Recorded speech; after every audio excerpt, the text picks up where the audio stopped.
The new Boost Mobile network is offering unlimited talk, text, and data for just $25 a month for life. That sounds like a threat. Then how do you think we should say it? Unlimited talk, text, and data for just $25 a month for the rest of your life? I don't know. Until your ultimate demise. What if we just say forever? Okay. $25 a month, forever. Get unlimited talk, text, and data for just $25 a month with Boost Mobile forever. After 30 gigabytes, customers may experience slower speeds. Customers will pay $25 a month as long as they remain active on the Boost Unlimited plan. Since 2013, Bombas has donated over 100 million socks, underwear, and T-shirts to those facing homelessness. If we counted those on air, this ad would last over 1,157 days. But if we counted the time it takes to make a donation possible, it would take just a few clicks. Because every time you make a purchase, Bombas donates an item to someone who needs it. Go to bombas.com/ACAST and use code ACAST for 20% off your first purchase. That's bombas.com/ACAST, code ACAST. If there's one thing that my family and friends know me for, it's being an amazing gift giver.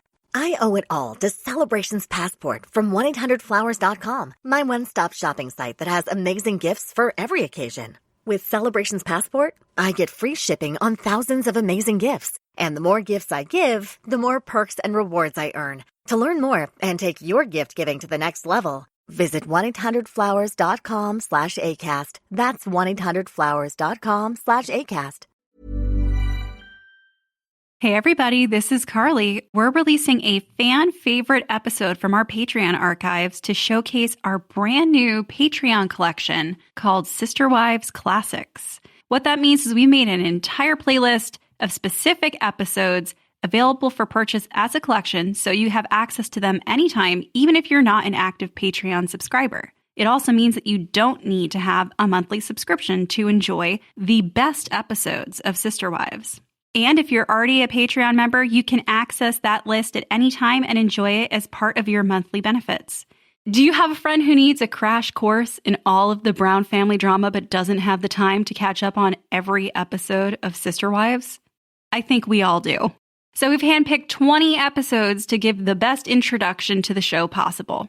We've got everything from Robyn's wedding, to the dress fiasco, to Truly getting sick, to the commitment ceremony, to all of the kids' weddings, and many, many more classic moments. So you can check that out over on patreon.com/survivingpod and enjoy this episode. Surviving Sister Wives contains adult content that may not be suitable for Latter-day Saints or sinners. Listener discretion is advised.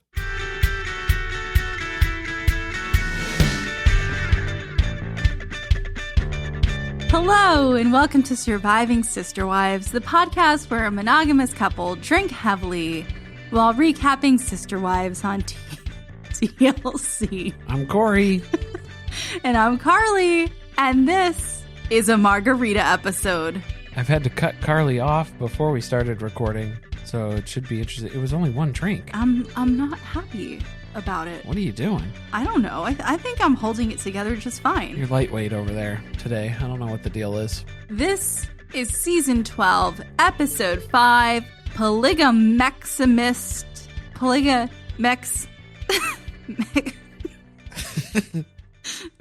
Meximist? No.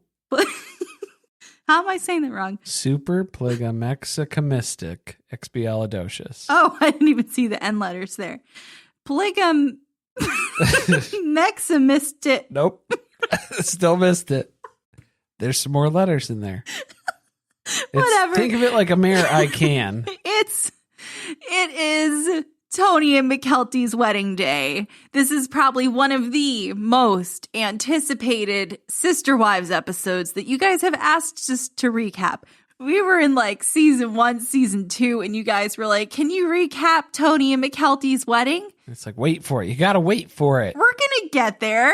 And today is the day. 2 years, 3 years later, here we are. Thank you for your fidelis as it took us time to get here. The PolygaMexicamist Wedding. Whatever.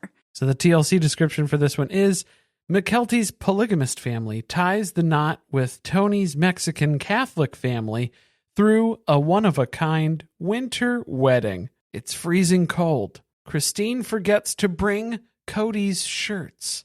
And they even beat bride and groom pinatas. Yay. And run out of food. This was kind of like this description, the TLC description specifically, was like a text message from my dad. It was just very abrupt sentences that barely make any coherent sense. Summarizing his experience at this wedding. A factual statement, period, end of sentence. And then followed by another sentence, completely unrelated. It's freezing cold, completely unrelated thought. Christine forgets to bring Cody shirts. This is the summary of the wedding experience as seen through this episode. Yes, it's freezing cold. Christine forgot Cody shirts. They beat pinatas. But now it's time for the long-awaited Carly episode rewrite description. Tony and Mykelti hold the hypothermic wedding of their dreams. Robyn is diagnosed with Munchausen by proxy. A zombie horde descends on life-size pinatas after the kitchen runs out of tacos. Did they actually run out of tacos? I think that they were just getting concerned that they were running low on tacos. I'm going to say they ran out of food. Probably. It was just that they would never doubt Tony again. That's the main lesson here. Always trust Tony. But it was a little World War Z moment there with all the kids swarming in on the pinatas when they were on the ground. It scared me. It was alarming. There's concerns to be had. Before we jump into the episode, announcements. Just a few this week. Somebody better tell Robyn that the Christmas store is closing. Oh yeah, I forgot. Apparently Cody made a cameo singing a song saying he has no wives. Do we want to address that? Do we care? I don't think it's true. I don't think it's that he has no wives. It's just he has significantly less wives than he started with on the show. He said he had no wives in the song. He's just singing a song. That's the lyric of the song, isn't it? And he was making the lyrics up as he goes. Oh, I thought it was a line or a limerick of an existing song that he was repeating. Who knows? I didn't think that Cody had the originality to write and produce a song on his cameos. You can pay extra for that. It was only 2 lines. Hard pass. Ours was only 2 words. Hard pass. If you want to join us over on the Patreon, patreon.com/survivingpod, our recap of The Curious Case of Natalia Grace is out now. Also known as What's Eating Natalia Grace, for Carly's reference. But you can swing on by if you're a legal wife. You get some special access here to a drink recipe that you can enjoy while you listen. This month's drink recipe is a spiked slushy, which, if I do say myself, looks very much like some Plexus. You can throw it right in your water bottle and hydrate. It's probably the same amount of medical benefits that we can offer, that we can claim. We make no medical claims. Don't get us sued, Corey. Right. It's the same amount as Plexus's claims. It's same nutritional benefits. Just as valid. Yes. From a scientific standpoint. Okay. I would say. And remember that you can listen to our recaps of seasons 1 through 10 over on the Patreon now. That is hours of hilarious content. As well as this episode that you're listening to right now. You can get that ad-free over on the Patreon too. And if you're enjoying listening to us, why don't you leave us a review? Go on and log into your Apple account if you can remember what that ID is. Dig up that email address and try to figure out if it's connected to the Apple ID that they've created for you. Maybe it is. Maybe it isn't. Great. Thanks for making it sound like such a pain in the ass to leave a review. It should be something simple. 5 stars. Loved it. Do more. Good job. Ha ha ha. Bigly funny. Get creative. That's all we're saying. Maybe I'll read some of them in Robyn voice if there are any requests that are made in there. They have to say they want it to be read in Robyn's voice? I guess so. Yeah, maybe. Or as long as it carries big Robyn energy, then maybe we'll just call those out. Okay, this is the month of Robyn reviews. Except for Robyn loves it. We don't want negative reviews from Robyn. We want positive ones. So write your best impersonation of Robyn giving us a positive review, and Corey will read them at the start of the podcast. That's a good idea. Yeah, maybe we can run with that. All right, sounds good. That it? I think that's everything. I think that's all the announcements. So yeah, we could probably go ahead and jump right in to St. George, Utah. Gross. The sun has not even come up yet. I'm assuming that's just the way every day starts in St. George, Utah. It is dark and gloomy and cold. It's like Alaska in the winter where the sun doesn't come up for 30 days. That's the current situation. And the family is already up bright and early. They're heading to the wedding venue because, as we know, Chris was very concerned at the end of the last episode. Are you going to have time to set everything up before people show up? Well, we will if we start at 3 a.m. Perfect. Set your alarms. So that's the plan.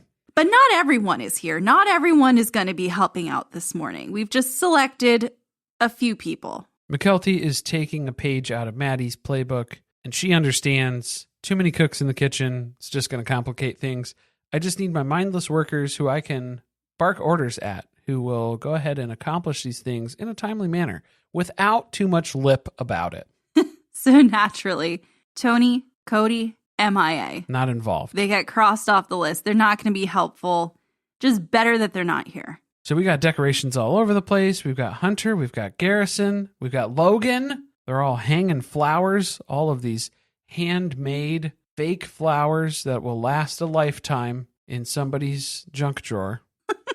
They're going to go in the trash right after this. Very time well spent. Christine has some unique energy this morning, and she's wearing a "Don't Mess with the Mob," the MOB shirt. And, like, no one laughs. It's "Don't Mess with the Mother of the Bride." And it's written in that Godfather font. It made me giggle. Did she have to go to the boardwalk to get that made? Or where is the boardwalk in St. George, Utah? She bought it on Amazon. It's freezing outside, which, I mean, I guess the sun hasn't come up yet. So should we start judging the weather? I mean, well, even the staff is outside and they're like, it's fucking cold, you guys. It is very, very cold. This is going to be a memorable day, to say the least. And that's always a bad sign if the staff is saying that. And they're also going to have to bring heaters out because they're worried that people are going to be so cold that they may have a lawsuit on their hands at the end of the day. And with the amount of people that are here, it could go class action. Why didn't they just say, look, bitch, it's too cold. We're not doing that outside today. Mykelti's like, you had your chance because I asked for an August wedding and you demanded a December wedding. So you reap what you sow. She doubled down. She's like, there is no contingency. There is no backup. There is no inside. It's only outside. She could have done the whole wedding outside. So bring your mittens because I'm throwing down the gauntlet. Well, now Mykelti and the bridesmaids are getting their hair done because it is the ripe hour of 8 a.m. And it is time to start because they have so many people who need to get their hair and makeup done that they have clocked from 8 a.m. to 1 p.m., which is when the pictures are supposed to start to get ready. The wedding's not till 3, but they're doing the pictures before, which I like that as a wedding goer. Okay. I appreciate that. I was going to say, I don't know if anybody really asked. Doing the pictures before the ceremony, I appreciate that. Well, but they have so many pictures to take. They have an abnormal amount of photos that have to be taken compared to a non-polygamist wedding. So in the end, they actually have to do pictures at 1 o'clock before the ceremony, and then they still do more pictures after the ceremony. So I think this was just an essence of time situation where they would have been taking pictures until 8 p.m. That's no good. That would have been a long cocktail hour. If that, did they even have a cocktail hour? It didn't look like they didn't have cocktails. There were no drinks. There's no drinks. There's no bar. So I didn't see anybody walking around with plates of food. I didn't see anybody eating or drinking anything. No, all they have is tacos. They told us this. That's it. The tacos and the dessert. I would have been so upset at this wedding for so many different reasons. That's the top of the list, though, is food. Food and drink. I would have gone to Popeyes while everybody was taking pictures. I'll be back in like 30, okay? I already put my order in on the app. I'm just going to buzz through the drive-thru. I'll be right back. I could tell from the way things are headed that there's not going to be enough food. I'm just getting the vibe. It's going to be a problem. They're talking about what's going to change now that you guys are married. And I mean, they've already been... Fucking? They've already been enjoying each other. Yes, we came together. What's the word? Carnally?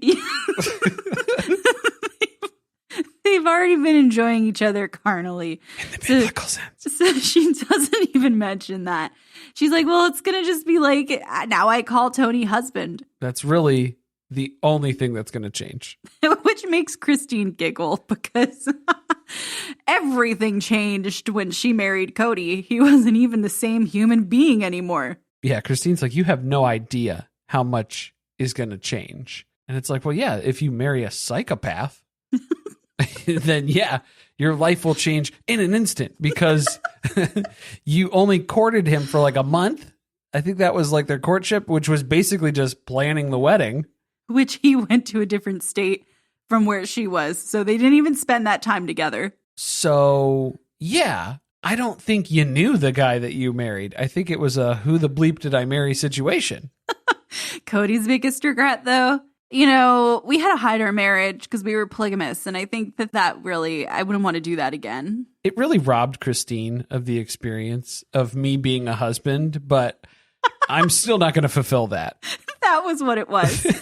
That was why I didn't actually show up and be a husband, was because I had to hide it from the world. I couldn't be one. Because I wasn't one. The world took that away from me as a polygamist man. In public or in private. Because if we learn anything this episode, we learn about the plight of the polygamist man in this episode. Let me tell you, from Cody's point of view. Well, speaking of, we've got Tony, our monogamous groom, who is in his, that was Tony and Mykelti's apartment, It was right? their apartment. It was their apartment. That's where he's getting ready. He's hanging out with the brosman. He's just like brushing his hair forward. Did you notice that? There was a lot of swooping that was going on. There was a lot of gaming that was happening too. Not a lot of preparing for a wedding that I saw. No, he's just combing his hair forward. No product, no nothing. He's biting off his hangnails and spitting them onto the couch. I guess they were cans of soda, since that seems to track, right? They're playing video games. It was a lot of Dr. Pepper. They're drinking a lot of Dr. Pepper and playing video games. They've lost track of time. It's its own universe inside this apartment. Well, it's only 11 a.m. And what time do we have to be there? It's like 12:30, 1 o'clock, something like that. I don't know. Let's double check the schedule. We got an itinerary from Mykelti, and it looks like we don't need to be there till like 12:30. So let's plan to leave around noon. So we got like an hour. We can keep playing video games till then. And that's pretty much all the footage we get, because that's what's been happening in that apartment. Are you excited? Yeah. I feel like it smelled bad in there. Just from all of the guys. Testosterone. Too much testosterone. Too young. Too many. But then also Axe body spray. Yes. Well, that's all they've got to do. They've lightly ironed their shirts. They're going to throw those on. They're going to hit with a little Axe body spray. They're going to comb their hair one last time.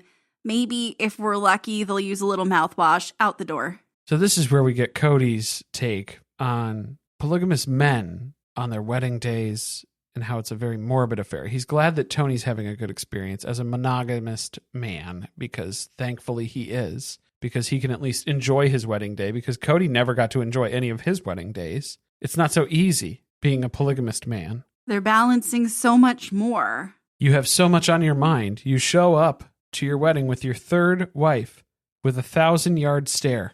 It's almost like they chose it. It's a tough lifestyle, but someone's got to do it. It ain't easy being cheesy. Did you notice Robyn mumbling on the couch about how she didn't want a big reception? Well, yeah, I love how Cody's biggest lesson from his shitty-ass wedding with Christine was that if he ever gets married again, he promised to make it a celebration. I'm glad he was able to learn that valuable lesson through his nuptials with Christine. I don't think it is a good feeling for your husband to come away from your wedding saying, you know what, the next time around I do this, I'm going to make it better. It's going to be so much more spectacular than this event. I'm going to make sure it doesn't suck ass like this one, because this one blew. Thanks for planning it all, though. That was real helpful. Good look. So now Cody's revealing the ponytail. He's busting it out. And I think this is probably one of the first times on camera that we've got to experience this, because this is now, we're reaching into the Geico caveman phase of Cody's hair. It's getting worse and worse every episode. Christine kind of seemed into it initially, but Mykelti immediately vetoes it. She's like, this is not a ponytail affair. Okay, the winds are too high for it not to be a ponytail affair. I would have to argue for ponytail in this situation. So I guess Mykelti, I don't know what her judgment here is. She's like, well, hey, if I'm wearing my hair down and it's going to be blown around, yours better be blown around too. I need yours to look worse than mine in the pictures. Well, this suit, though, what'd you think? I thought much sharper, much better than the outfit for Maddie's wedding. I didn't really pay attention to what Cody was wearing, so I don't really know. Right, well, let's skip over that. Well, I'm just glad he did eventually get a shirt on, because I wouldn't put it past him. If it was a little bit warmer outside, he might have just decided to pop the shirt off and go down Chippendale style with a bow tie. Hold on. And that's it. Wait, so how did we get this scene, but then he doesn't have his shirt? Yeah, I don't know. Wasn't he fully dressed? This is all out of order. But this was like, wait, maybe this is when he tried his suit on? Maybe he wasn't fully dressed. Because this is when they're all still getting ready. Like Mykelti's not in her dress or anything, right? No, they were doing hair and makeup. Yeah. So he had something that looked like a suit. But he didn't have I don't know if he had the full shirt. He didn't go full regalia. Because he ended up having like a maroon shirt, right? Or a red shirt. No? I think it was white. I made it up. Okay. Something sketchy happened here. Yeah, either there's some fabrication, some made-up drama here that Christine forgot a shirt somewhere. It wasn't one of his purple ones. We stand corrected. Those are a little too business casual for today. It got a little passive-aggressive on the couch, though, when they were talking about the ponytail. Because the first thing Cody says is, well, Robyn likes the ponytail. That's his immediate go-to defense. Like, first of all, Robyn's not the only one who likes the ponytail. We know that Janelle likes the ponytail more than anyone. But I did like that Janelle took a moment to clarify. She liked the ponytail once.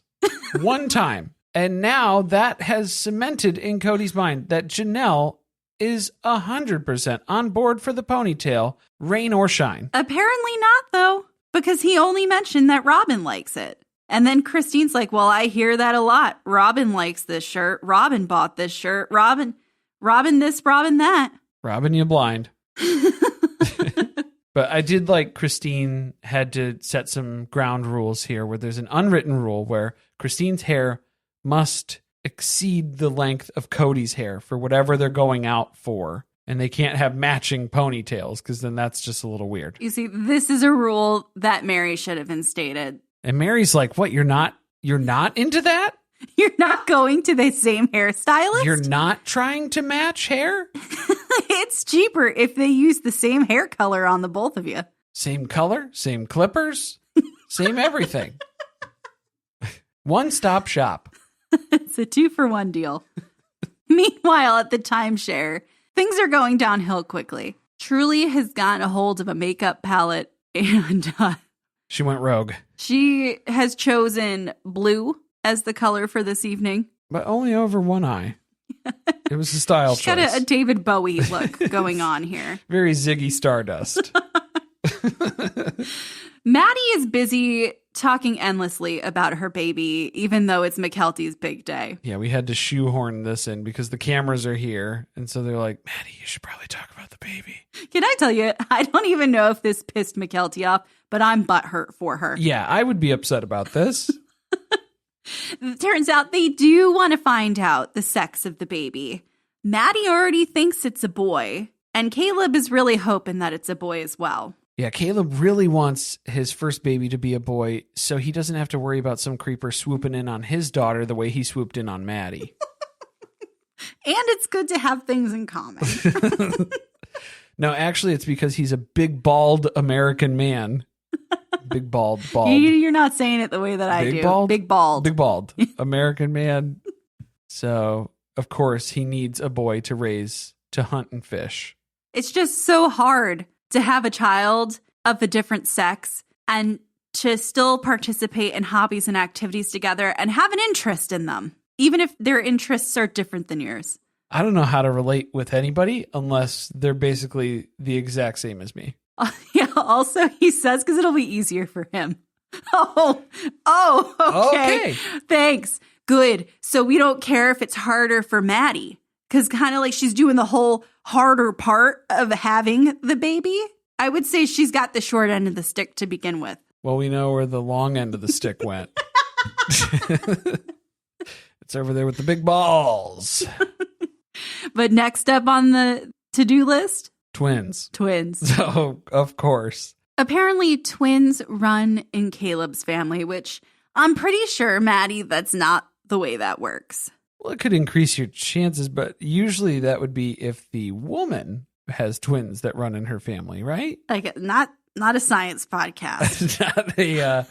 Not a fertility reproduction podcast. Don't get your fertility advice from here. No, but I will provide as much advice. Misinformation, call it what you will.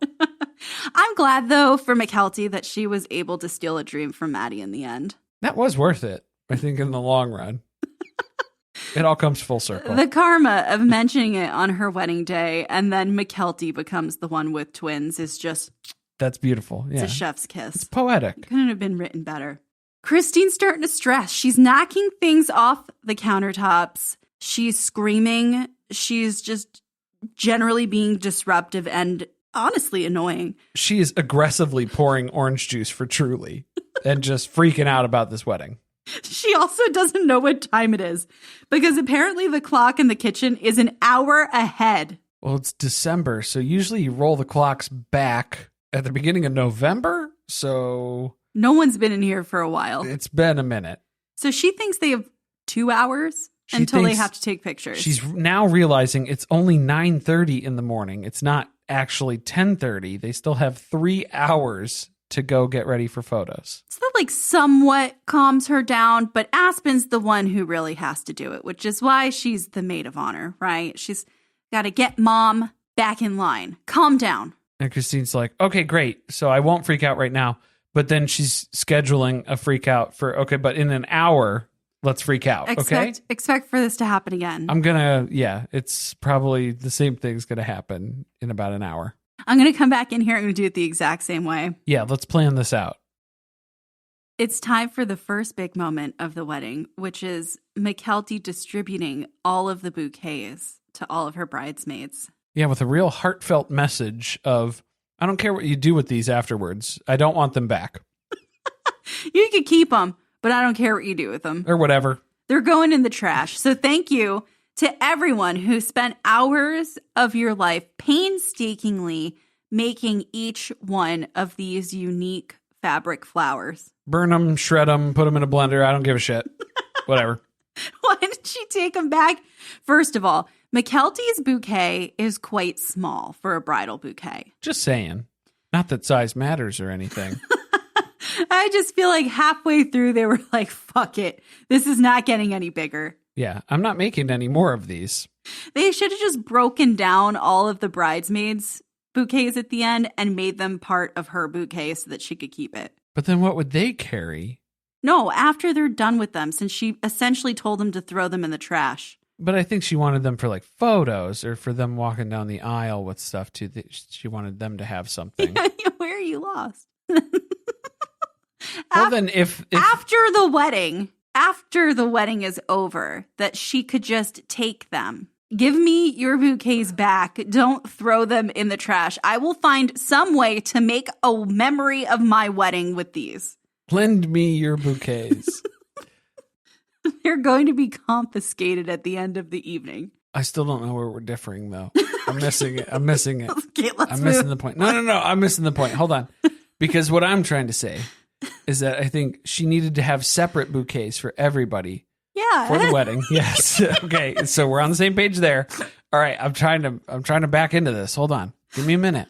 So separate bouquets for the ceremony. You're saying that her bouquet is too small, but how can you create a megazord of bouquets while simultaneously having all of the bridesmaids still maintaining their own individual bouquets at the ceremony? That's the problem. This is only a post-wedding thing.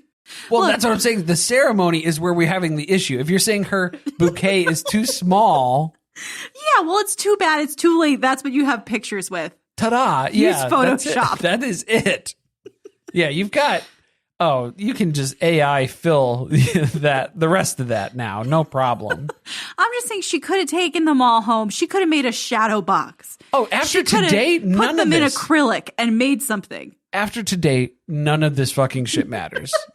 No, so that's what I'm saying. Is like, if we wanted a bigger bouquet, yeah, you missed the boat on that one because today was the deadline. Today is the day. This was your shot. We're not making a big one afterwards here for sentimental purposes. See, I'm glad she was so sentimental about it. Throw them out. I don't care what you do. I don't care. I'm not attached to them. They're not coming back to my apartment. Okay. I'm done with these. I never want to see them again. Not even in photos. No. And Aspen is already like secretly just clenching hers with resentment. Well, her fingers are already stuck like that from the shape of holding the fabric flowers as she was sewing them. Yeah, for real. She's gonna need reconstructive surgery. There's going to be some physical therapy after this. It's going to be a whole thing. The great hair debate is not over. Oh my God. Robyn is still trying to pick a fight that has been solved for months. It was when we picked Mykelti's dress. This was a long time ago. So, as we know, it was before that. It was on the vacation in Hawaii. Remember when Mykelti ran into the door? No, that was also in Utah. Remember?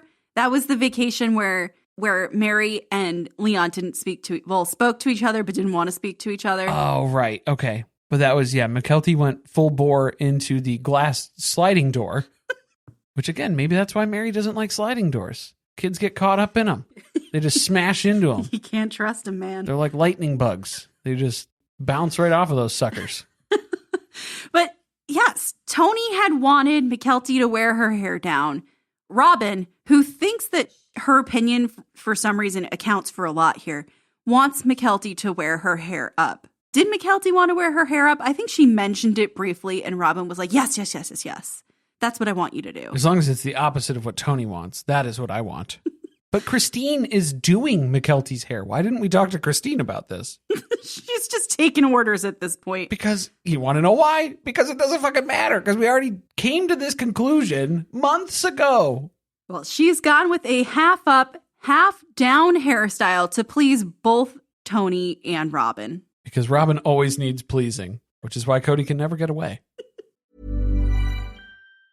To get people excited about Boost Mobile's new nationwide 5G network, we're offering unlimited talk, text, and data for $25 a month. Forever. Even if you have a baby. Even if your baby has a baby. Even if you grow old and wrinkly and you start repeating yourself. Even if you start repeating yourself. Even if you're on your deathbed and you need to make one last call. Or text. Right, or text. The long-lost son you abandoned at birth. You'll still get unlimited talk, text, and data for just $25 a month with Boost Mobile. Forever! After 30 gigabytes, customers may experience slower speeds. Customers will pay $25 a month as long as they remain active on the Boost Unlimited plan. Forever.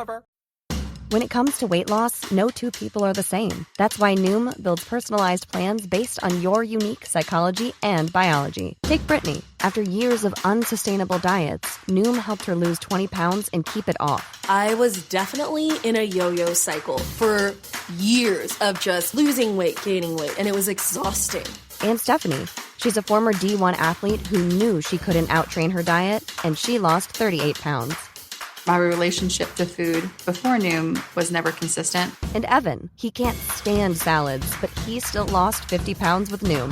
I never really was a salad guy. That's just not who I am. Even through the pickiness, Noom taught me that building better habits builds a healthier lifestyle. I'm not doing this to get to a number. I'm doing this to feel better. Get your personalized plan today at Noom.com. Real Noom users compensated to provide their story. In 4 weeks, the typical Noom user can expect to lose 1 to 2 pounds per week. Individual results may vary. This Halloween, ghoul all out with Instacart. Whether you're hunting for the perfect costume, eyeing that giant bag of candy, or casting spells with eerie decor, we've got it all in one place. Download the Instacart app and get delivery in as fast as 30 minutes. Plus, enjoy $0 delivery fees on your first 3 orders. Offer valid for a limited time, minimum $10 per order, service fees, other fees, and additional terms apply. Instacart, bringing the store to your door this Halloween. Bombas makes the most comfortable socks, underwear, and T-shirts. Warning, Bombas are so absurdly comfortable you may throw out all your other clothes. Sorry, do we legally have to say that? No, this is just how I talk, and I really love my Bombas. They do feel that good. And they do good, too. One item purchased equals one item donated. To feel good and do good, go to bombas.com/ACAST and use code ACAST for 20% off your first purchase. That's BOMBAS.com/ACAST and use code ACAST at checkout. At 1-800-Flowers.com, we know that connections are at the heart of being human. Whether celebrating life's joys or comforting during tough times, 1-800-Flowers helps you express what words can't. For nearly 50 years, millions have trusted 1-800-Flowers to deliver thoughtful gifts that help create lasting bonds. Because it's more than just a gift. It's your way of showing you care. Visit 1-800-Flowers.com/ACAST and connect today. That's 1-800-Flowers.com/ACAST. So now all the moms are here because we have to prepare for all four moms. We did the something old, new, borrowed, and blue tradition. So now we're going to start with that presentation here. Robyn opens it up by giving Mykelti an antique hairpin with the pin. And a set of earrings. I would hope that the hairpin has a pin. Otherwise, you need to get your money back. Well, they're both haunted and a passive-aggressive gift because she is still hoping that she'll be able to get Mykelti to put all her hair up since now she has a hairpin. It would look so much better if your hair was up. Last chance. I thought the hairpin was ugly. I'm going to say it. I like the idea of a hairpin. I don't like the one she chose. I don't know what the fuck a hairpin is supposed to look like. I think she spent hours going from antique store to antique store looking for this.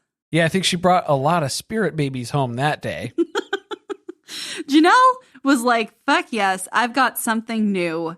This is going to be easy. I'm on davidsbridal.com. Check out. Done. She was done 8 months ago before the wedding was even announced. I got you some new furs because this is like a 1920s wedding. She scares the shit out of Mykelti because she thinks at first that it's a real fur shawl. Yes. To which I say, Mykelti, do you think that Janelle, of all people, is going to spring for real fur? It doesn't take much to impress Mykelti. These are faux furs, yes, so please do not splatter Mykelti with red paint on her way to the venue. Although it would match the rest of the wedding. I think it would have fit the other wedding a lot better if we were all covered in the skins of the creatures that we have hunted in the last year. How do you... At Maddie and Caleb's wedding. Okay. Mm-hmm. So maybe Janelle already had these saved in her cart for Maddie's wedding and was like, wow, that works out perfectly. So thank God she has something to keep her warm. Although, did we see her wear it at any point? Maybe when they took pictures? I don't know if they did at all. It's the thought that counts, though. Right? In a polygamous family? Next up is something blue, which appropriately has been assigned to Mary. It's Mary. And Mary has gone to Kohl's and bought the first pair of blue bracelets that she could find. She didn't find them. She walked in and said, "You got anything blue?" And they said, "I don't know, I guess this." And she said, "Sold."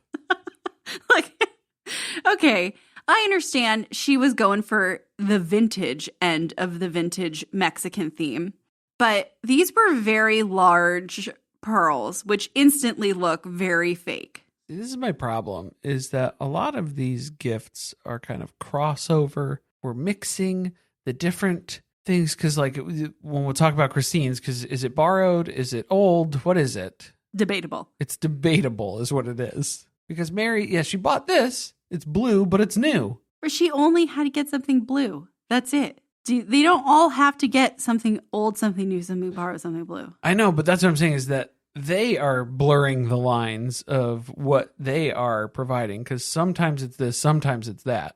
Okay, let's move on to Christine, because that's where the real problem This occurs. is where the confusion originated. She is supposed to be giving something borrowed. But she has the exact same sentiment that Mykelti has about the bridal party's bouquets. I don't care what you do with these afterwards. I don't want it back.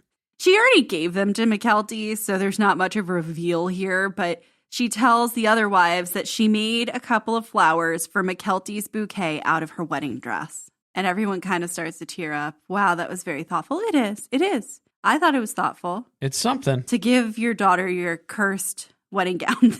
But borrowed means you give it back.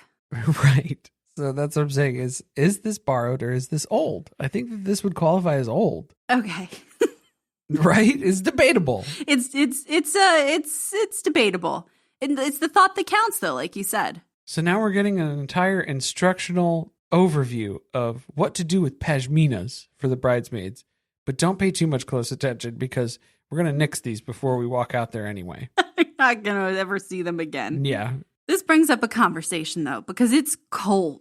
And we've got some delicate children as well as a pregnant child here. Some pregnant child? She's basically a child. Oh, my God. A pregnant young adult. A pregnant child bride on the premises here. But Cody doesn't want to get anyone sick, even though he's brought his children who are actively sick with fevers, coughing, spewing the germs all around. But he doesn't want to get anybody sick. It's too late, bro. You've already exposed everybody. This was a pre-COVID Cody. I don't think COVID expanded that level of knowledge for him. No, I don't think so either. I think if anything, it just got more confusing. But too bad. So sad. See you later. This is an outdoor wedding, so suck it up and get outside. You had your chance at an August wedding where the weather would be fair. And you said no. And it's not flu season. Right, that too. Too bad. So sad. Now all of a sudden, Cody is helping with some of the wedding duties, and he has made sure to bring his trusty moving denims and his moving gloves. Yeah, he's going to get the chuppah in place here. Carly kept getting very upset that I was referring to it as a chuppah. It's just an arch at this wedding, which they have hung strings of pearls that are higher quality than the bracelets that Mary has given Mykelti. Yeah, it's not much of a chuppah, and Tony did not build it himself. So... It's still highly flammable, though. I'm sure it is. Coated in lacquer.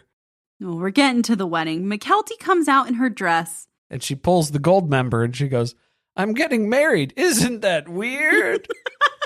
Let me get a little sisterly love situation here where Mykelti genuinely loved this gift so much more than the 4 gifts that she received from her mothers. The 4 gifts combined did not equate to a fraction of the happiness and the joy that Mykelti receives from this bracelet from Aspen that says Novia and it has their wedding date on it. Clearly the most impactful gift by far of the day. As this heartwarming moment is occurring, Tony is on the loose. He's wandering the halls of the venue and he's looking for the girls because he has the schedule and we are off schedule and he is confused. I'm also assuming they gave him the keys to all of the rooms in this place because he has a carabiner that is hooked to the loop of his pants.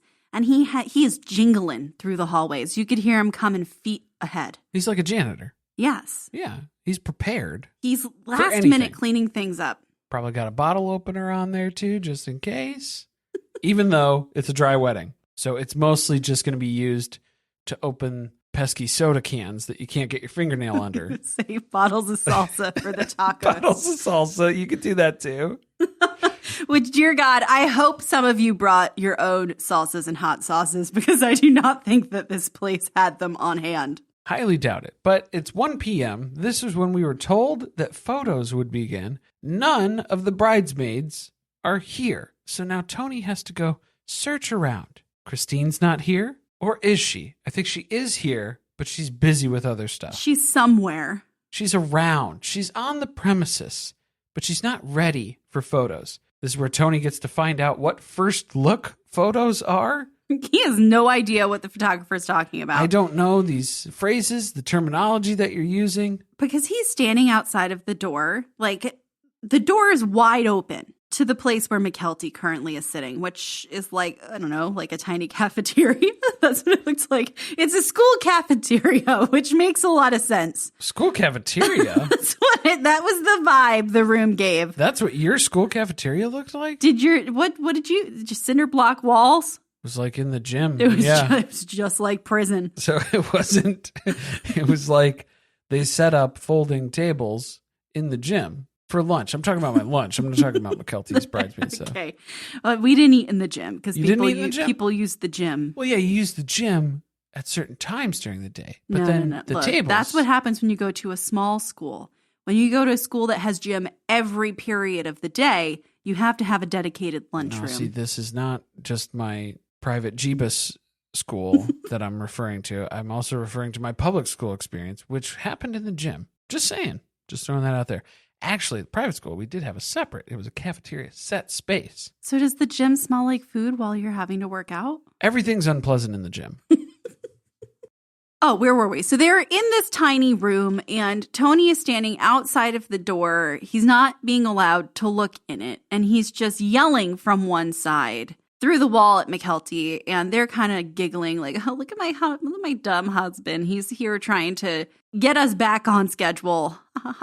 We're not ready. Go back upstairs, honey, and just wait. I'll be up there in a few minutes or a few hours. TBD at this point is what all of the time stamps will say on the rest of the agenda that I've sent out. Those are no longer set in stone. We're flying by the seat of our pants here.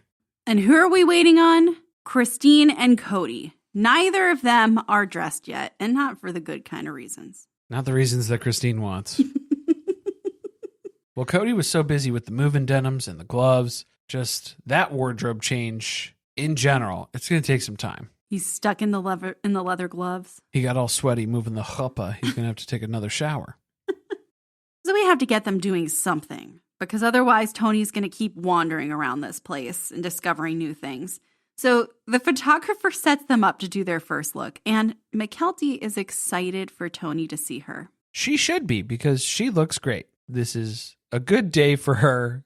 She is prepared while no one else is, because I don't know what's going on with Tony's hair. If it was the brushing forward repeatedly that you had mentioned at their apartment that has now taken effect, but he kind of looks like Anton Chigurh from No Country for Old Men. I don't know. The wind was part of it. It started blowing it upwards. It became very boxy at some point, did it not? It's not ideal. This is not what we're going for. But yeah, if you don't have any product in your hair and it's a little bit longer and it's very windy outside, you're going to have a bad day. That is a bad combination. That is not what you're looking for here. So I thought it was weird to have everybody stand outside and watch them. I didn't like it either. Take the photos. I felt like it made it very awkward. It wasn't a private moment. And this just wasn't a good spot for these photos either. I mean, the backdrop was not ideal. It was just like tennis courts. They're just going to blur it all. And snow fences and stuff in the back there or something. I don't know. It was just like big, tall fences with green tarp in them. Not ideal. It's not what I would imagine. Well, we're not doing any photos inside, so. Everything is outside. We've made that abundantly clear. So beautiful outside. We have to be outside to keep Tony's hair like this. They have a weird exchange here where they just tell each other that they look nice, and then Tony yells, boobs. Boobs. He's trying to make her laugh, and that's what comes to mind. There you go. Boobs. Well, they're right there. So. That's all he's really thinking about. Va-va-voom. That would have worked on me. It's all it takes. So the setup looks good. Photos are underway. Everything's looking good. Christine is very nervous. We have to talk about the hair. You can't skip ahead yet. What do you got, hair? Because Tony saw her hair. Oh, the hair. It's not all down. Oh, boy. But that was the compromise. It was part up, part down. He's not real thrilled about it. Oh, my God. I didn't even know. What did he say? He wasn't real thrilled about it. Oh, please. That's drama. He's trolling. The theme of the wedding is trolling. He's just giving everybody a hard time. He didn't do anything else for this wedding, and we're supposed to think that he really cares whether or not her hair is all the way up or all the way down. There is no in between. Pick a side. No way. There's no way. He didn't even do his own hair. His hair was part up and part down. Was that the compromise they both decided to do? An up-down do? That must have been it. We have to talk colors, the shirts. Remember how this wedding was you have supposed so many to... more notes about what they're wearing than I do. Yes, I do. Well, Jesus yes. Christ. I'm just trying to move to the next part. They were supposed to be wearing, remember, the colors were going to be yellow, teal, silver, and like a maroon. Which one did we say? That's too many colors. And they don't go together, and that's not sustainable. Also, I'm pretty sure if you're going to like David's Bridal to get your dresses, aren't there times of year that it's easier to get certain colors than others? I don't know why I'm asking you this. I have... Well, let me go ahead and check my inventory really quick, and then I can let you know.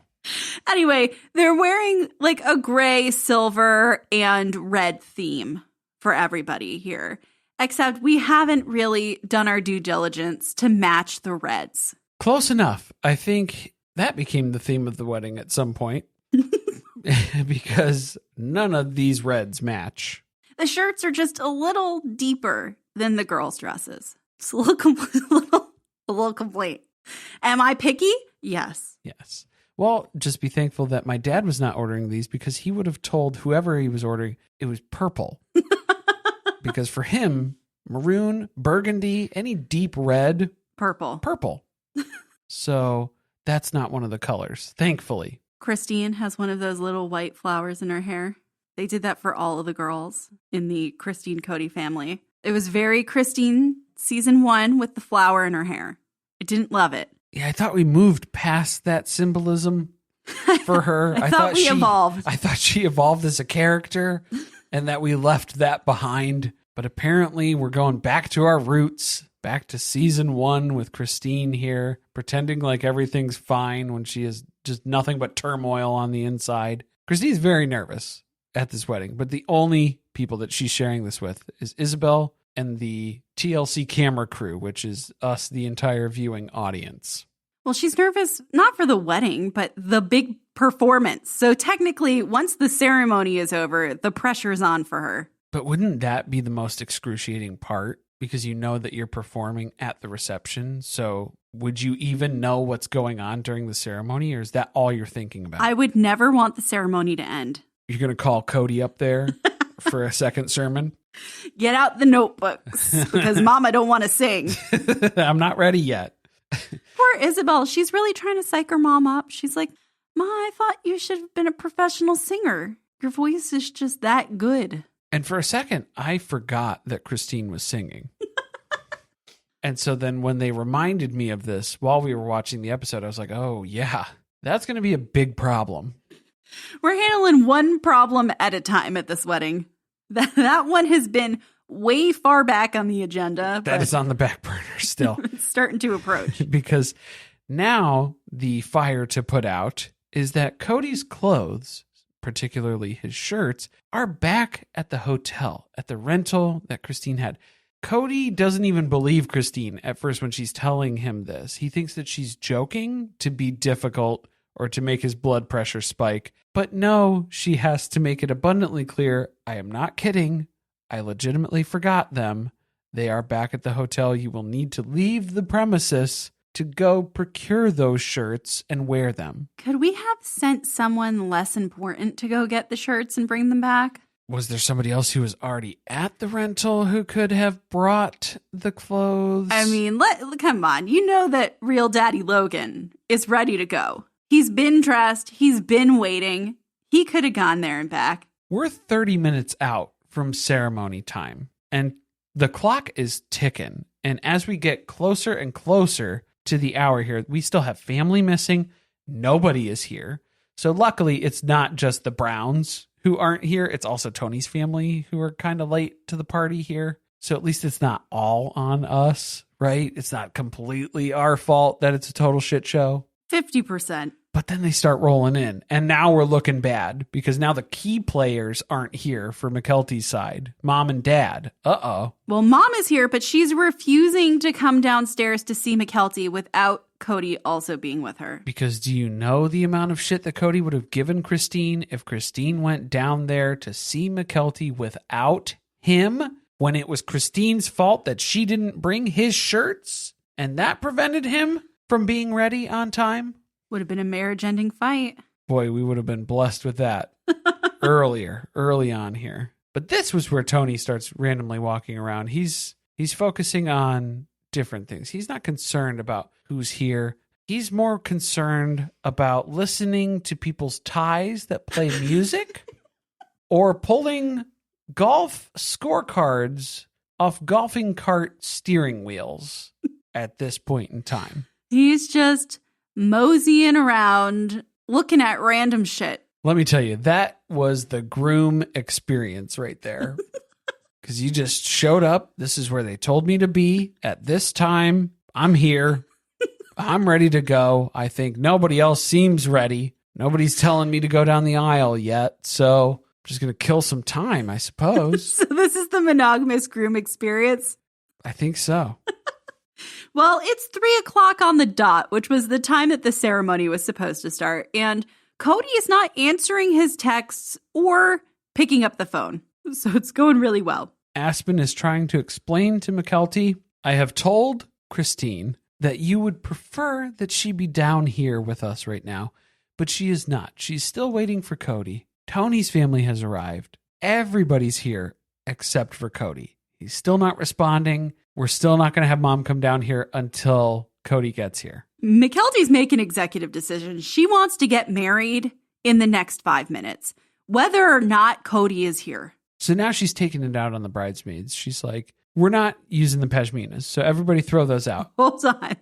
Aspen made that decision. Oh, right. Because she mistakenly says, it's pretty nice out. We don't need them. So I think that was a decision by Mykelti under the advisory opinion of Aspen. I think that would be the argument here. Pashminas have been officially nixed. If I'm going to be cold, you're all going to be cold.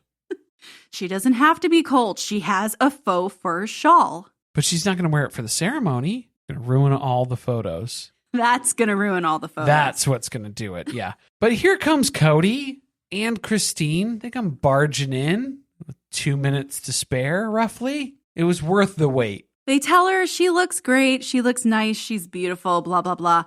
They have to do it quickly because they're running out of time. And on the couch, Cody makes a comment about how exposed Mykelti's dress is. I will say I'm glad that Cody saved the slut shaming for the couch afterwards instead of in the moment. Well, also, is this dress any more revealing than Maddie's dress was? They both had the same neckline. I would argue that Mykelti has a little bit more to fill out that dress. So, okay, well, that's going back to slut shaming because that's her fault. Her body is too voluptuous for the dress. It's a big problem for Cody.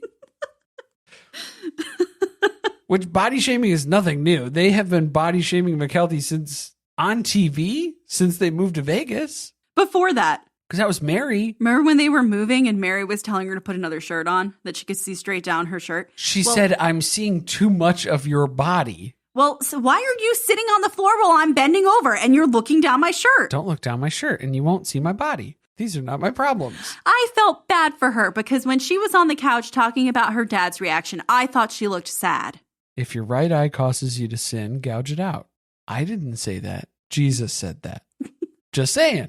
I'm just saying. Are we supposed to gouge her boobies out of the dress? No, that's what I'm saying is her boobs are her boobs. So if you're looking at her boobs, that's your problem. That's your problem. Sounds like a personal problem. That is a personal problem that you need to address. But I thought she looked sad because his reaction to Maddie was so much different. Can we roll the tape back on that? Because we did see that. The two dads standing together talking about how lucky Caleb was. Gross. Too, on top of that, thinking also, back on it. Gross in a different way. For multiple reasons now. We've got to get things moving, though. We've got to get everyone outside. And the forecast, according to Robyn, is really, really cold and really, really windy. 40 degrees freezing and below freezing. Very, really cold, just sitting there. Ari is upset, so that means that Robyn's upset. Everybody has to be upset. Should be upset. How long were everybody sitting out there? That I do not know. I feel like the whole time Cody was gone for his shirts, people were sitting outside. And I love how Janelle has the genius idea, well, we should have started a half hour ago because now the wind's picking up. Well, yeah, Cody should have been here 30 minutes ago. Nobody was ready 30 minutes ago. What the fuck are you talking about? Everyone's like, fuck Cody. We didn't need him for the ceremony. Just go. You should have started this when you started this.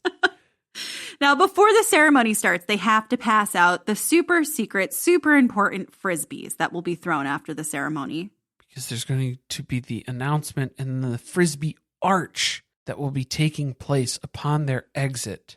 I'm assuming that they have sorted out the inappropriate ones, or they have taken acetone to them and removed the sayings. Well, good thing I brought a Sharpie in my pocket, and I can write whatever I want on this thing. There is no censorship.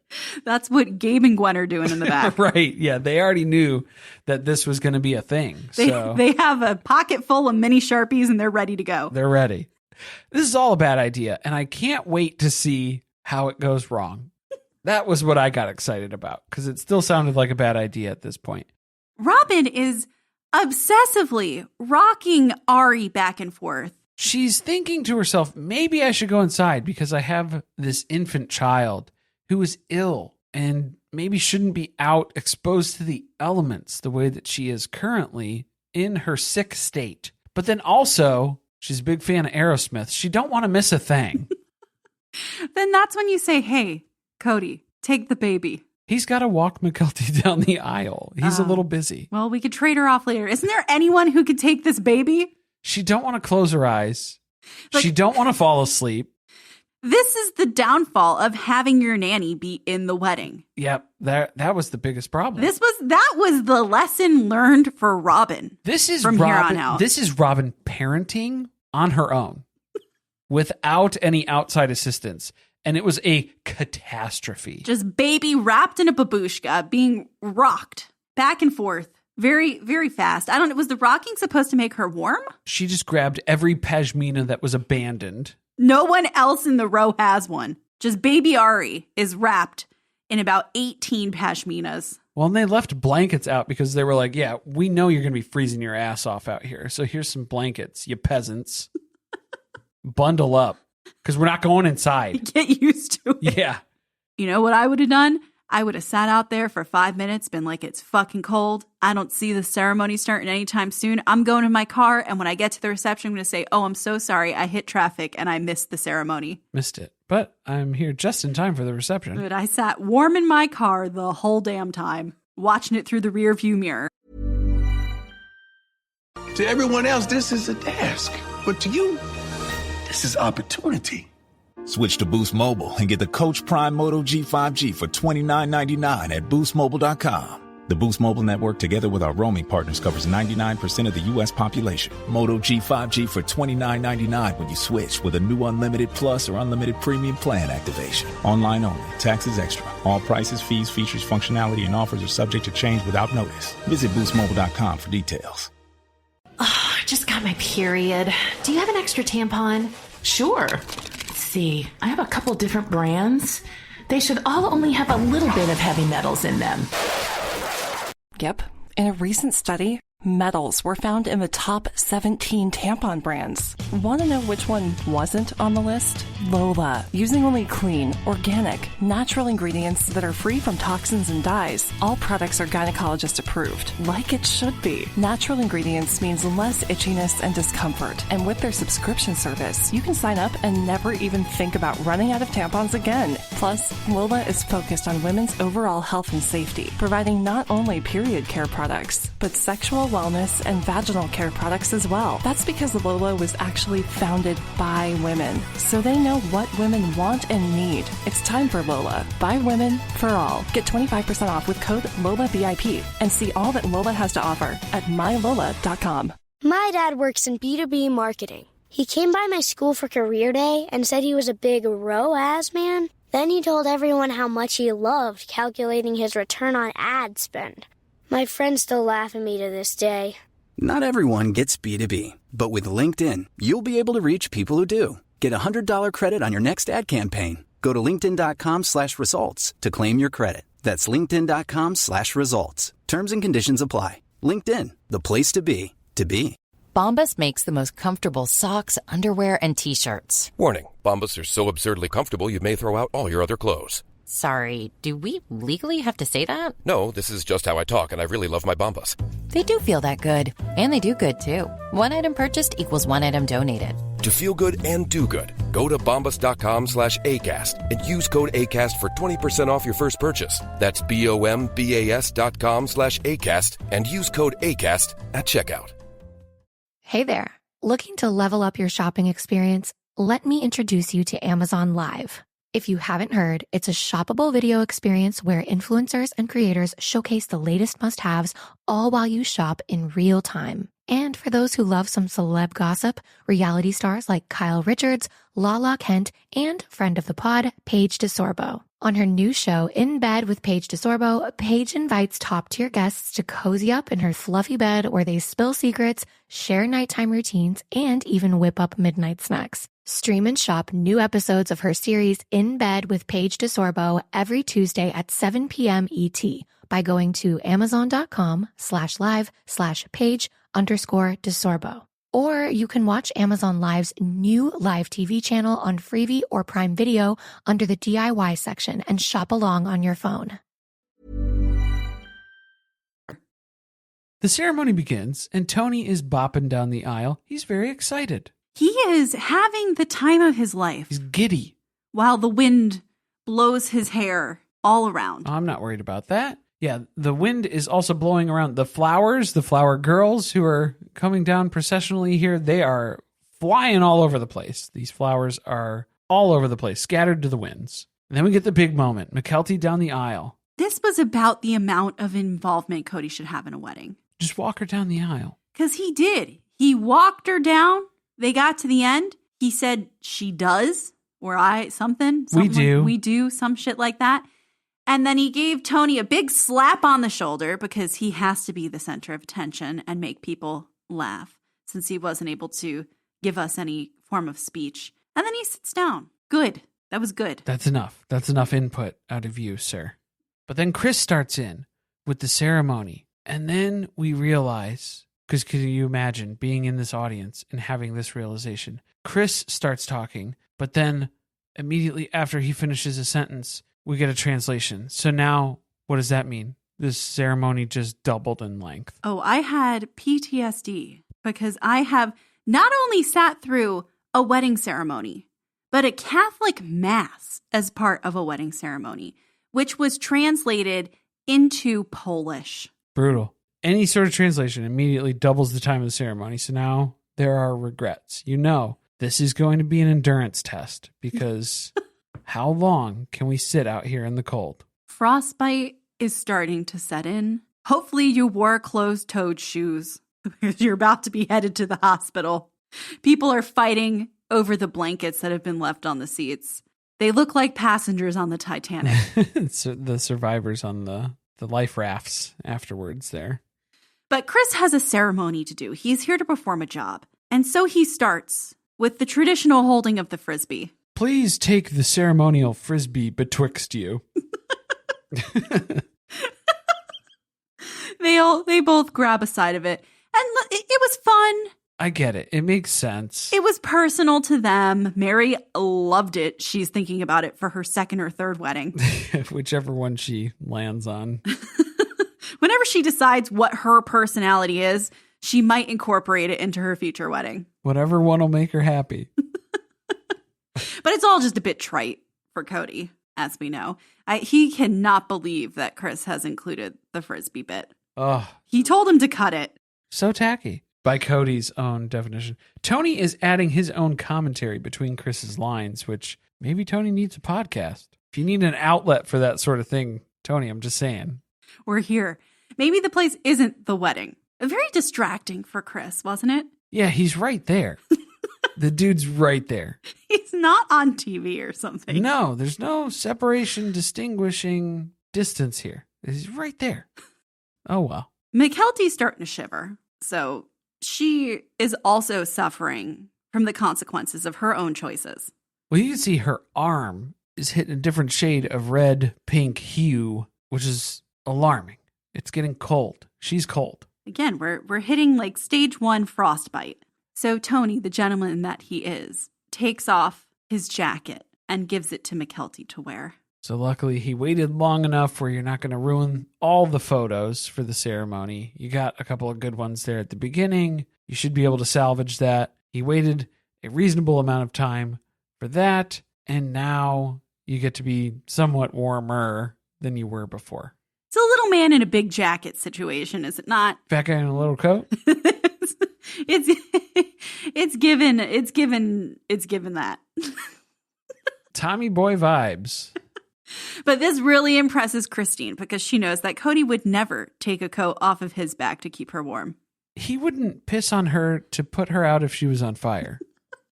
So Tony is just climbing up the ladder of son-in-laws here. If you had any other doubts, any reservations about Tony at this point, squash those out. We're done with that. Tony's a great guy, and he's a keeper. Do you have any notes on Mykelti's vows? Because that was the part of the ceremony where I started to zone out. Well, Mykelti started with the vows, and I thought that hers kind of sounded like a Pat Benatar song or like a Cyndi Lauper.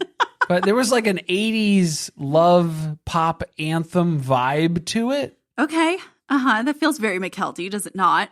Yeah, it fit, but I don't really remember what she was saying, though. It just kind of had that energy about it. What about Tony? Because Tony started with the traditional, the classic.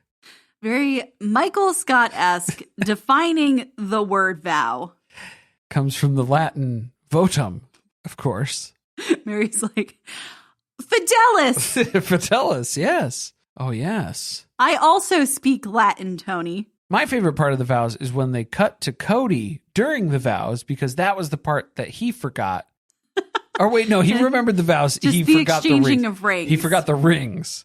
So at least we got that reaction slightly there for this was the reason why we did not ask you to officiate this wedding. We wanted this done right the first time. It was a bitter moment for Cody. Although, if you were going to forget the exchanging of rings at any of these weddings, this one maybe would have been a good one to have shortened the ceremony down a bit. I think everyone would have appreciated that. How many things would Cody have immediately scrapped off his list? Because we know that Cody doesn't like being cold. So he would have... half the vows, half the ceremony would have been about how you were cold. He would have cut and chopped and got rid of all of that stuff. Anything that wasn't absolutely necessary to advance the ceremony, he would have nixed it right away. So they are pronounced man and wife and walk down the aisle as frisbees rain down on them. Yeah, they're trying to dodge some of the frisbees. They're realizing that these are frisbees that are flying overhead. They're caught in the gale force winds. Mykelti, the wind's taken some of them, and once it leaves your hand, you're not responsible for that frisbee anymore. Mykelti enjoyed it, seemed to enjoy it, and Tony seemed a little surprised. I don't think he was as into it as Mykelti was, from my assessment. Well, no one else cares because they throw that frisbee into the air, and they have given up on airplane rules. Nobody is filing out nicely one at a time. It's just a mad rush to get to the doors of the building. Any door that you can rip open and get inside of, now it's time. And Robyn's like, women and children first. Clear a path. Mykelti claims that she's happy they got married outside, even though it was cold. Oh, it was torture. Yeah, this was an Iron Man marathon. And Tony gets hit with the welcoming committee to the Brown family from all the siblings. And I did spot, I think Caleb was wearing some camo post-ceremony there. What? How? Did he have that in his pocket? How did he rip that hat and jacket out so fast? He did not have that on during the ceremony outside. But it was nearby. But it had to be within reach, yeah. Because I think that was when Mykelti was going to give the bridesmaids the all clear, was after the ceremony, you can change out of whatever shoes, whatever. And I guess for Caleb, that meant grab your camo hat and throw that baby back on. But now it's time for photos. We're going back outside. You thought you were safe. You thought it was over? You found refuge inside these warm walls for a few short minutes. We're just getting started. You wanted this December wedding, did you not? I didn't. I wanted an August wedding. So now we're marching our asses back outside for some more photos. Because they have some family photos to take now. So it's time for all the Brown kids and adults to get their photos done. And this is where Cody's decided he has a strong boundary. I am not going to let Ari go back outside because she is sick. We have sick children. And Mykelti has to hit him with the line, it's my decision, it's my wedding. So this is what I want. I want people outside. So let's go outside for some photos. Because how many times did you think that Mykelti had to hear Maddie say, it's my decision, it's my wedding? Probably a lot. Probably a couple few. So she's been saving them up for the wedding day. She probably heard that on Cody and Robyn's wedding day from Cody. I'm sure. So Cody's still saying no. Robyn is saying no because Ari's been sick. And also Robyn comes up with a whole bunch of other excuses. I've only had 3 hours of sleep the last 4 nights. She is out here crying a song for everyone to hear about how hard her life is and how sick her baby is and how everyone should feel bad for her. Because Mindy had to come down so early and I was left unattended with my infant child. Best few nights of sleep Mindy's had in a long time. God. Oh my God. Mykelti's like, fuck it, okay? Then you're still coming outside, Dad, because we're going to do the photos of our family. So Christine and Cody clan, all of y'all are coming outside with me. The real family. And all the rest of you, the accoutrement family, you can take the pictures inside. We'll do some outside. We'll do some inside. That's the compromise. Huge family photo and then some subsets. I didn't like that Cody had to explain every single iteration of what that combination would be of siblings and parents and family members and cousins and sisters and brothers and infants and toddlers and everybody, every single person. Uh-huh. What about cousins and wife? Or how do they deal with the mixing of the groups?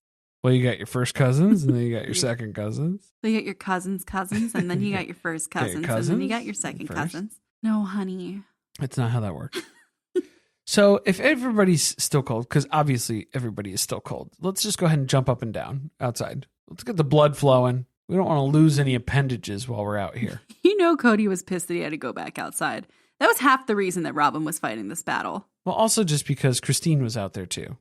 So he wasn't really looking forward to this. They do some jumping jacks. They live to tell the tale. Truly's losing it. Yeah, it's mostly just huddle together for warmth.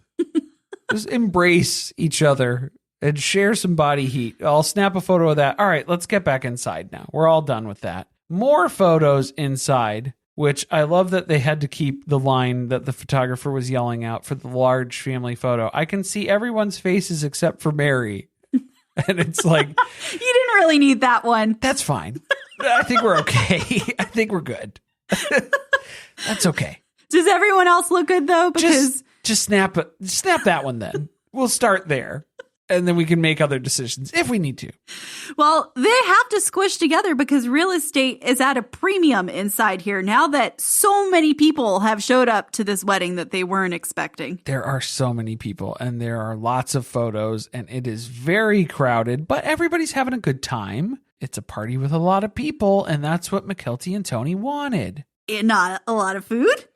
Well, do we have enough food? Tacos abound. We're going to start in with the tacos. 4,000 and counting. They didn't do 4,000 tacos, though. Around 4,000? I thought they did 2,000 tacos. Oh, okay. They did not listen to Tony on the taco number. It was significantly less. That's why Cody is starting to get nervous. Well, He's now, like, yeah, wait a minute. Cody's getting worried that we're going to run out. And Janelle and Christine basically take this as a lesson. Never doubt Tony ever again, especially when it comes to taco calculations. Obviously. Cody doesn't even want to give a speech anymore. Because there might not be any food by the time that he's done talking. Honestly, that's a win-win. That guarantees you some food, and it guarantees that we don't have to hear you speak at this wedding. So take that if you could. But of course, he's not going to do that, even though the tacos are disappearing quickly. He didn't prepare for this speech. That was pretty obvious. That was off the cuff. It was very off the cuff. Maybe it was the wrong shirt. Whose cuff it was off of. He's like rambling about how Mykelti was already in love with Tony before they ever met him. And that's good, I guess. And how now Antonio Maria's son, this is my son too now. And then he barely remembers to introduce his own wife at the end.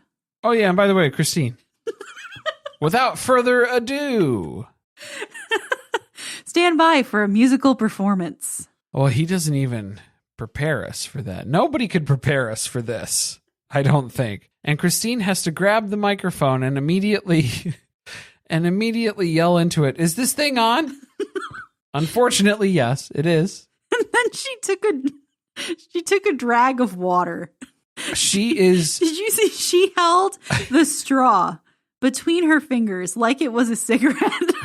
She is announcing to everyone in the room how fucking nervous she is, which is terribly nervous. She is grabbing water, slugging shots of it like it's hard liquor. And it is time to go. And now, yeah, it is showtime at the Apollo. Christine introduces the song. Let's get this over with. And I love how we jump right in. And Tony's immediate reaction is, does anybody know this song? Does anybody know this song? I don't know the song. Nobody does. Even if you did, would you be able to identify it from what's being sung? No. And I thought we were going to be okay for a minute there. And then I was like, oh no, she's doing multiple verses because she kept going. And I was like, it's only getting worse. Maybe when we changed the song up a little bit to make it more modern, we made it shorter. We should have eliminated a few stanzas, I think, from this go around. But Christine's poker face is gone. She is wincing at every single mistake that she makes. She is humiliating herself, all to Mykelti's appeasement. But is Mykelti appeased? Because as it starts, she also starts to squint. Oh, she knew. She knew what she was getting into. She's always loved her mom's voice, loved to hear her sing. But she's staring at her. And I was trying to identify the emotion, and then I realized it was disbelief that crossed her face. It's awe, yeah. So that's over. Finally. And Christine's just glad that it's over at this point. So now it's time for cake, which is the main reason why I'm here. Although everyone in the room, I think, is nauseous now of secondhand embarrassment. And also whatever happened inside their eardrums when she hit some of those notes that have never before been heard by the human ear. It threw a couple people off, but the parents are just nervous about what's going to happen here. We're cutting the cake. One of the cakes, we should say. One of several cakes that are on the table. Pick and choose whichever one you want. We didn't get enough shots of the cake bar. I don't think we did. I wanted to see much more of it. I wanted to see people enjoy it. I wanted to see what they picked. I wanted to look at it. And all we got was this shot of the chess piece cakes. Right, and they're getting a good slice of this red velvet cake, which is obviously chocolate.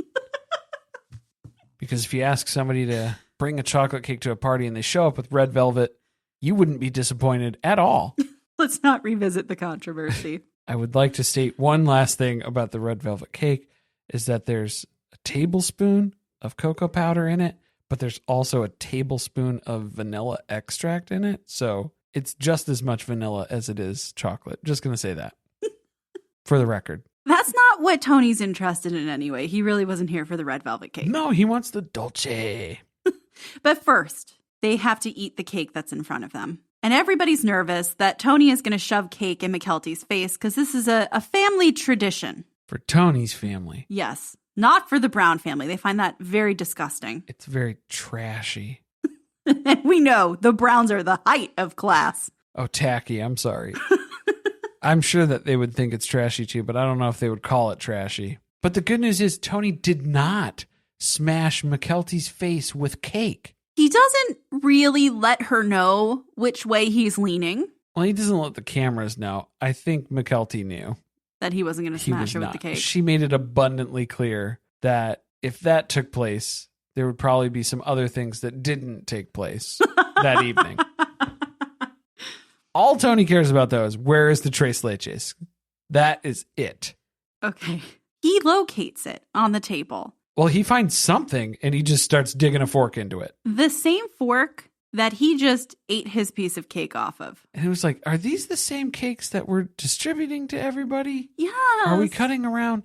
Maybe we'll just cut around that part then, I suppose. I really want cake now. Yeah. Someone should have told him that the chess pieces are the only pieces of cake that you can dig whatever fork into you want. Yeah, don't tell him you can dig whatever you want into it, because you don't know what you're going to get. You got to be careful. You open it up for stuff like that, then mistakes could happen. It's time to open up the dance floor. So we're going to cram everybody into a tent. I don't know where this tent was. Is it? It's outside. It's an outdoor tent. Is it outside? Well, do you think did they put a tent up inside? Why would you need it? Yeah, where would this be taking place? I feel like the dance floor was outside. Okay. The tent could have been heated, though. Yeah, there were heaters around the perimeter of the tent. Yeah, so it would have been a lot warmer than when they were sitting out in the ceremony. Okay. That's promising. And, you know, all the sweat and people being near each other, the grossness that happens on the dance floor. Okay, great. But so they cram in to the tent. To see the first dance. It's the first dance. And Tony and Mykelti, oh, how they danced. It is giving Cody vibes, is it not? It was a very Cody dance. I mean, it's no moonwalking, but I mean, it still happened. No, this is his fancy dance because Tony is whipping Mykelti around in spins to the point that her boobs have almost fallen out of her dress because they are picking up so much velocity in these spins that things are just flying out. If it's not strapped down, it's coming out. She is clutching her pearls, among other things, at this point. What was amazing to me was that Christine was very impressed with Tony's moves. Had no idea that they could move and shake like this. He watched one episode where Cody danced like that and was like, oh, I could do that. I just like how that's how Christine's definition of a good dancer is equated, is just how much do they dance like Cody? And just lots of spinning. You just spin someone around a lot. Because eventually Christine does dance with Tony because Tony and Mykelti pull their moms out onto the dance floor. So then Christine ends up dancing with Tony. And she talks about how it was tough to follow him. Because he's such a good dancer. Because he's so good. In the way that Cody is a good dancer, where it's just unexpected bodily movements that are happening to you instead of around you or for you. I don't think the form of dancing they're doing requires your partner to follow. If you want to keep your arm in the socket, yes, you probably should stay close. If you want to survive, you better stay close. But now it's time for the piñata. That's what we're really setting up the dance floor for. We got to get these piñatas going here. Christine has really come around to the piñatas, has she not? Because she's thinking maybe this could be a polygamous wedding tradition from here on out because the wives can all beat the groom and then the OG wives can beat the new wife. Isn't that funny? It's a great idea. She's all on board for piñatas for the next polygamist wedding. She laughs a little too hard compared to everyone else. She laughs to hide the pain. That was that laugh. And it sounds very familiar. But Christine broke the sound barrier inside at the reception here. Now it's time to break some piñatas. And Tony is very by the book. So there is a specific song. There's a set amount of time that you have to strike the piñata with the stick. But as it turns out, these are very well-made piñatas. They found the best piñata maker in all of southern Utah, apparently. They are holding together, let me tell you. So we have to have a couple other people jump in, tagging in to take turns here on striking the piñata to break them open. What we're learning is the legs are the weakest point on these things. Legs, arms, hair. And clothes. Those are quick to go. Because Tony goes first, and before too long, Mykelti's piñata has no legs and is partially nude. The titties be poppin', the same way they were on the dance floor. Which, yeah, we already had a preview of that. Sneak peek.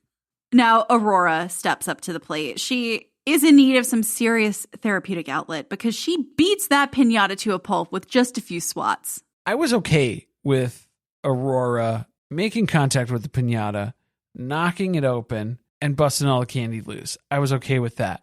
What I was not okay with was the amount of times that she continued to swing at the pinata after the pinata had fallen to the ground and children were now swarming around trying to claim the candy. Somebody needed to pull her out. She was in a blind rage and somebody needed to go grab her. It's over, honey. You did it.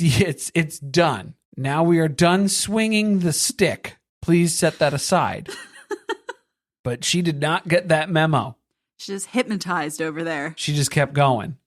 Now it's Mykelti's turn. As we know, Tony really talked up his pinata skills and how he was going to knock Mykelti's pinata down within a few strikes and no kids would be able to participate on his turn. Which was not the case.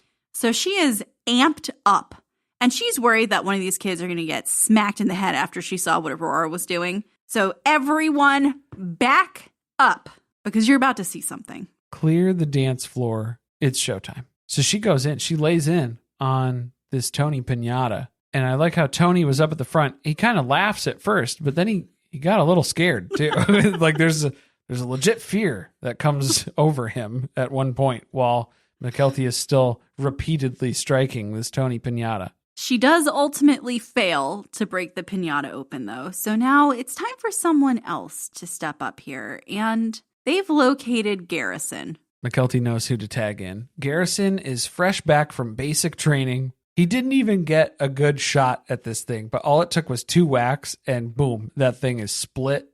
It's on the ground. It's done. And kids just come out of... Did you even know there were so many kids at this wedding? I did not know. They all came into the shot, one after another, on the candy, ripping at things. Poor Truly's in the back. She didn't even have a chance to get in there. Now she's on her way to Suffragette City instead. Or David Bowie. That's a David Bowie song, Carly, in case you were wondering. It was a throwback to when we were mentioning that she was doing her makeup. I gotcha. Yeah, it's a different era than Ziggy Stardust. So maybe that's what took you by surprise. You weren't aware of that reference. I apologize. Cody is still talking shit about the pinatas after the wedding. Well, now that he realizes the therapeutic value that pinatas have and how much it improved Aurora's mental health, he seems to be on board with it now. Pinatas are cool. So Cody's done with the pinatas, but he's just getting started with the dancing because he is taking his gloves off to throw Christine around the dance floor a couple times now. Did you see the shot of him peeling his gloves off and throwing them while he was entering the dance floor? I was confused about why he was wearing gloves, and then I realized that they were still partially outside. Burned into my mind. I'm never going to be able to get rid of that image now. I'm convinced that when he dances with Christine, he's hoping that she will accidentally have a fall.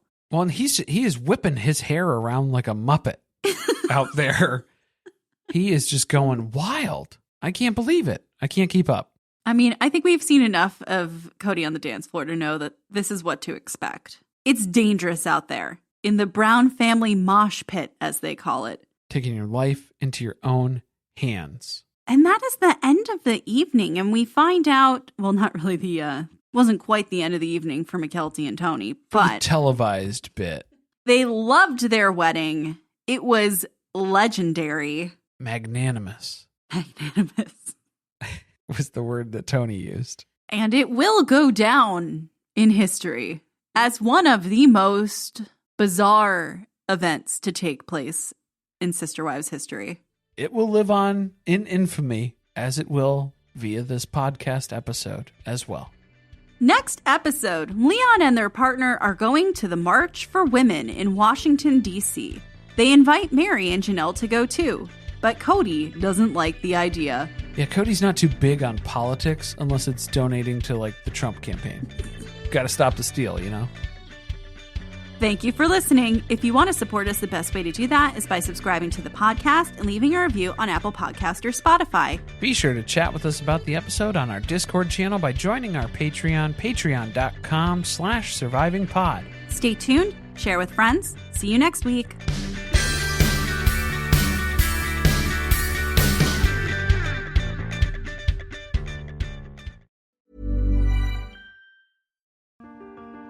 To everyone else, this is a desk. But to you, it's a launch pad. Your starting block.